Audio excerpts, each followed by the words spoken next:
Pesadelos em Foco. Isso aqui é só um desabafo. Não quero fama, atenção ou conselhos. Só preciso tirar isso de mim. A história toda começa num depósito de achados e perdidos da Estação Pinheiro Borges, um lugar onde ninguém presta atenção no que é deixado para trás, até ser tarde demais.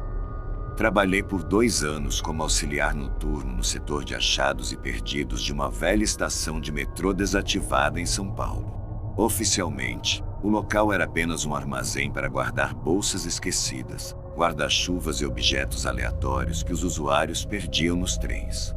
Mas o que as pessoas não sabem é que, abaixo do subsolo, havia um depósito secundário, o nível -3. Ele só era acessível com 2 chaves específicas e um código de 4 dígitos que mudava a cada semana. Só os funcionários com mais de 1 ano de serviço podiam descer até lá. Eu recebi o acesso 3 semanas antes do acontecimento. O nível -3 tinha um cheiro de mofo quente, como se as paredes transpirassem memórias esquecidas. Luzes fluorescentes tremelicavam sem ritmo, e o silêncio era cortado apenas pelo zumbido agudo de algum transformador antigo. Os objetos ali não tinham registro digital, sem etiquetas, sem datas. Alguns estavam ali há décadas, envoltos em poeira espessa e cobertos por panos encharcados de umidade. Na minha segunda visita ao andar, encontrei uma prateleira escondida atrás de caixas de papelão rasgadas. Nela, repousava uma maleta de couro escuro, intacta apesar do tempo. Diferente de tudo no entorno. O couro parecia brilhar levemente, como se tivesse sido encerado recentemente. Não havia etiquetas, nem fechos visíveis. E, por alguma razão que não consigo explicar, senti vontade de levá-la comigo. Mas não levei. Em vez disso, registrei mentalmente sua posição e segui com a rotina. No elevador de volta, meu reflexo parecia atrasado, como se meus movimentos demorassem frações de segundo a mais para refletir no espelho fosco da cabine. Na noite seguinte, voltei ao depósito e fui direto até a maleta. Dessa vez, havia um cheiro diferente no ar, algo entre crina molhada e ferro velho. O tipo de cheiro que faz o estômago revirar sem explicação. Quando toquei a maleta, senti uma espécie de formigamento subir pelo braço, como se o couro tivesse vida própria. Levei-a até a mesa de inspeção e comecei a tentar abri-la. Sem fechos, sem zíperes. Quando a virei de cabeça para baixo, ela se abriu sozinha com um estalo úmido, revelando conteúdo. Um único objeto envolto em tecido escuro. Algo do tamanho de uma cabeça humana, mas leve como uma bola de espuma.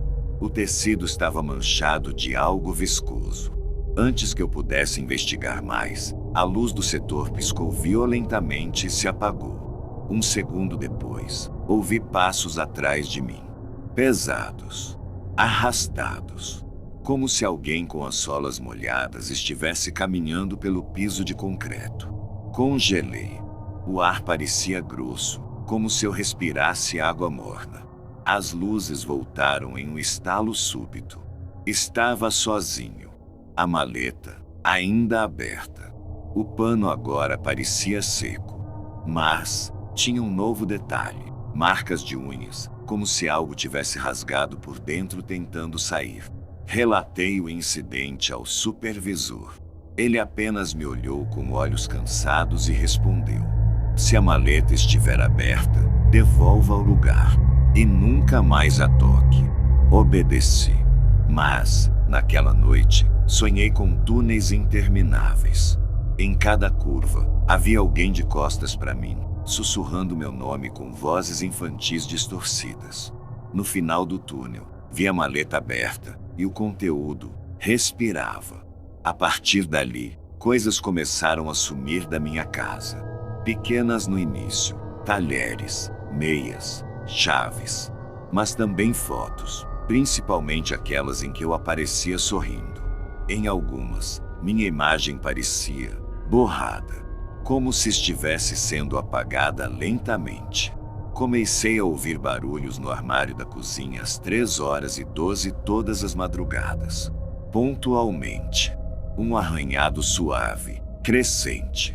Quando abri a porta, nada estava fora do lugar, exceto pelo cheiro. O mesmo cheiro do nível -3. E então, a pior parte, na terceira madrugada, encontrei um bilhete sob o travesseiro. Papel amarelecido, com letra infantil tremida. Dizia apenas: achado, não devolvido.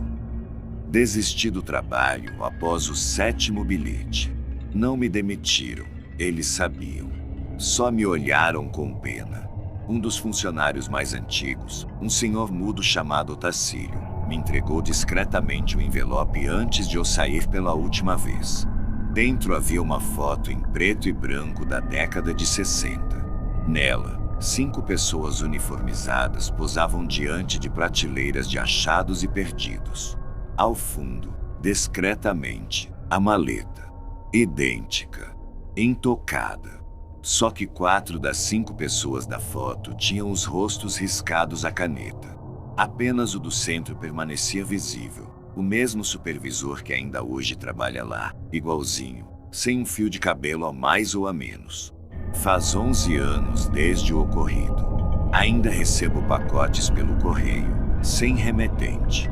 Dentro, sempre algo que perdi.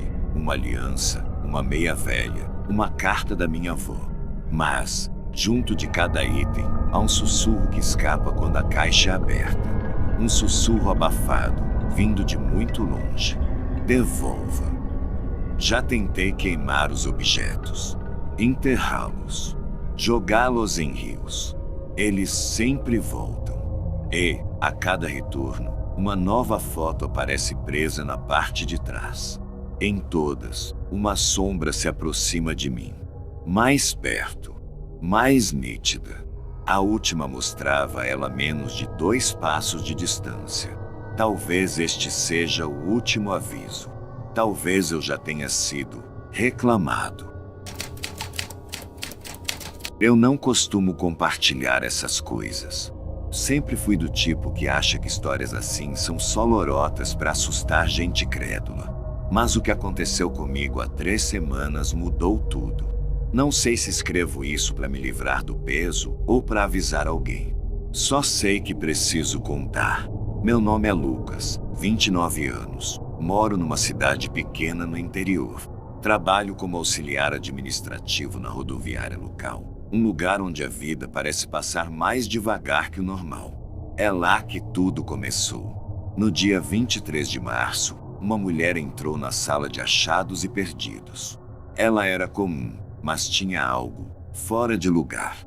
O cabelo castanho estava penteado, mas bagunçado, como se tivesse sido arrumado às pressas. A pele era pálida, quase translúcida, e os olhos, bem, eles pareciam não piscar.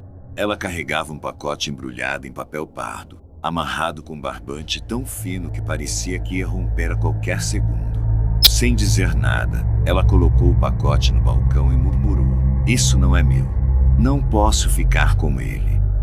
A voz dela era baixa, quase um sussurro, mas tinha um tom que fez meu estômago revirar, como se eu tivesse engolido algo podre.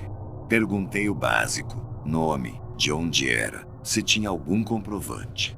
Ela só balançou a cabeça e disse: "Você não entende. Ninguém deve abrir isso. Só guarde." Antes que eu pudesse insistir, ela saiu, tão rápido que não vi para que lado foi. O pacote ficou ali, sob o balcão, e juro que senti um leve pulsar vindo dele, como se tivesse um coração dentro. Ridículo, eu sei, mas era exatamente isso. Regulamento da rodoviária diz que objetos não identificados vão para uma prateleira no depósito, com etiqueta de data e descrição. Escrevi pacote pardo, barbante, peso aprox. 2 quilogramas e coloquei na prateleira do fundo. Mas, enquanto fazia isso, notei um cheiro. Não era forte, mas era errado. Como leite azedo misturado com terra úmida. Tentei ignorar, mas o cheiro parecia grudar nas minhas mãos, mesmo depois de lavá-las 3 vezes. Naquela noite, sonhei com o pacote. No sonho, eu estava no depósito, mas as paredes eram moles, como se fossem feitas de carne. O pacote estava no chão, e o barbante se desfazia sozinho. Quando o papel pardo caiu, havia um espelho dentro. No reflexo, não era eu. Era mulher, mas sua boca estava costurada, e seus olhos sangravam. Acordei com o coração na garganta, sentindo aquele mesmo cheiro azedo no quarto. No dia seguinte, voltei ao trabalho, mas algo estava diferente. O depósito parecia mais escuro, mesmo com as luzes acesas. O pacote ainda estava lá, mas a etiqueta que eu tinha escrito estava em branco. Pensei que era brincadeira de algum colega, mas ninguém mais entra no depósito além de mim. Decidi checar as câmeras de segurança. A gravação mostrava a mulher entregando o pacote, mas, quando ela saía, a imagem tremia, como se tivesse interferência. E, por um frame, juro que vi algo atrás dela, uma sombra que não era humana, com membros longos demais. Tentei me convencer de que era só minha cabeça. Mas então os sons começaram. Um arranhar baixo, como unhas raspando madeira, vindo do depósito. Só de noite, quando eu fazia a ronda final. Na terceira noite, não aguentei. Peguei uma lanterna e fui até a prateleira. O pacote estava lá, mas o barbante estava frouxo, como se alguém tivesse tentado abri-lo. E o cheiro? Deus, o cheiro estava tão forte que meus olhos lacrimejavam. Foi quando ouvi um sussurro, não de fora, mas dentro da minha cabeça. Não é seu. Deixe estar. Corri para fora do depósito e tranquei a porta. No dia seguinte, pedi para o supervisor checar o pacote. Ele riu, disse que eu estava estressado, mas foi comigo. Quando abrimos a porta, o pacote não estava mais na prateleira. Estava no chão, no meio do depósito, e o papel pardo estava rasgado. Dentro, havia uma caixa de madeira pequena, entalhada com símbolos que pareciam mudar quando eu tentava lê-los. O supervisor, pálido, disse: "Queima isso." Mas eu não conseguia. Algo em mim dizia que, se destruísse a caixa, algo pior aconteceria. Levei a caixa para casa. Erro meu, eu sei. Mas eu precisava entender. Naquela noite, os sonhos pioraram. A mulher agora falava, mas sua voz era um coral de vozes, todas dizendo: "Você olhou. Agora ele sabe." Acordei com arranhões nos braços, profundos, mas sem sangue. A caixa estava na mesa de cabeceira, aberta. Dentro, havia um pedaço de pano, manchado de algo escuro. Quando toquei, vi flashes, uma sala de pedra, gritos abafados, mãos que não eram humanas segurando algo que pulsava. Não aguentei mais. Joguei a caixa no terreno baldio e voltei para casa. Mas o cheiro não sai. Os arranhões aparecem toda noite, em lugares diferentes. E, pior, ontem vi a mulher novamente. Ela estava do outro lado da rua, me olhando. Não piscava. E, ao lado dela, havia aquela sombra, mais nítida agora, com olhos que brilhavam como brasas. Escrevo isso porque não sei quanto tempo tenho. O pacote voltou. Estava na minha varanda hoje de manhã, embrulhado como antes, mas com meu nome escrito no papel. Não sei o que fazer. Se alguém ler isso, por favor, não procure o pacote. Não olhe para ele. E, se encontrar uma mulher com olhos que não piscam, corra. Meu nome é Clara, 34 anos, e eu nunca acreditei em coisas que não pudesse explicar. Trabalho como recepcionista numa biblioteca municipal, um lugar tão comum que o maior mistério costuma ser quem deixou um livro fora da estante. Mas, depois do que aconteceu no último mês, não sei mais no que acredito. Escrevo isso porque preciso que alguém saiba, ou talvez porque quero provar para mim mesma que não estou ficando louca. Tudo começou com uma chave. Era 10 de março, fim de expediente. Eu estava organizando a caixa de achados e perdidos, um canto empoeirado onde vão parar óculos quebrados, guarda-chuvas tortos e bugigangas esquecidas. No meio da bagunça, encontrei uma chave. Não era uma chave qualquer. Era antiga, de ferro, com dentes irregulares e um cabo entalhado com símbolos que pareciam letras, mas não de nenhum alfabeto que eu conhecesse. Estava fria, mais fria do que deveria, como se tivesse sido tirada de um freezer. Não havia etiqueta, nem registro de quem a deixou. Só a chave, sozinha, como se estivesse esperando. Seguindo o protocolo, coloquei-a numa gaveta trancada e anotei no livro de registros. Chave de ferro, sem identificação, 10 de março de 25. Mas, enquanto escrevia, senti um formigamento na nuca, como se alguém me observasse. Olhei ao redor. A biblioteca estava vazia, as luzes já meio apagadas.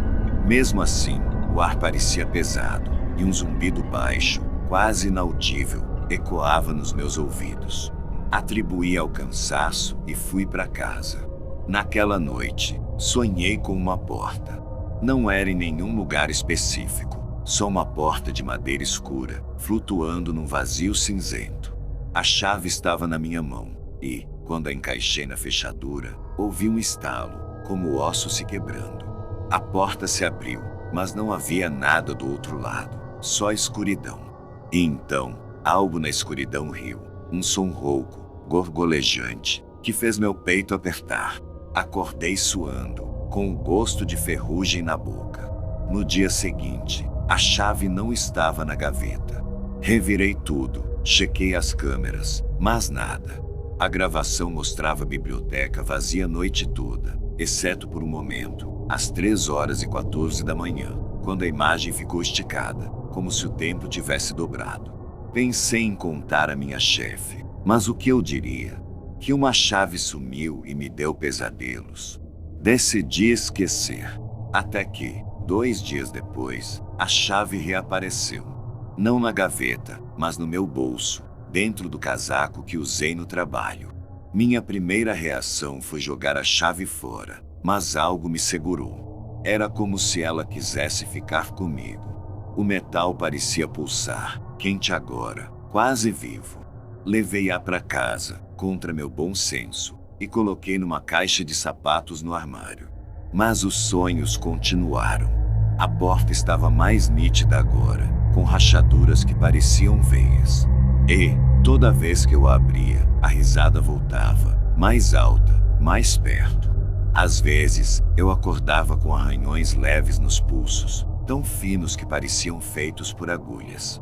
Comecei a notar outras coisas. O zumbido que ouvi na biblioteca agora me seguia. Era mais forte à noite, como um enxame de insetos preso dentro das paredes.